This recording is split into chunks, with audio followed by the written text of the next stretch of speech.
দেখো বন্ধুরা, কী মাছ বলো তো এটা? বলতে পারবা? আমি খাই না, কিন্তু সোমনাথ খায়, ছেলে খায়, ঠিক আছে?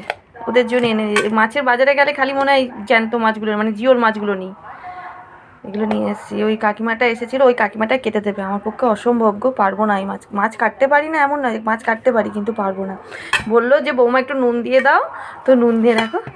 বাজার থেকে আসার সময় এই যে পুঁটি মাছ, এই মাছটা আমি কেটে নেবো। পুঁটি মাছ আর এই ট্যাংরা মাছ নিয়ে এসেছি।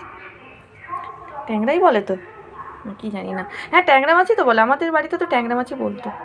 ট্যাংরা মাছ কেমন হয়েছে বলো? আর আসার সময় যে বাজার টাজারগুলো করে এলাম, দেখো, মুদিখানার বাজার, ফলের বাজার, সবজি বাজার, মাছের বাজার।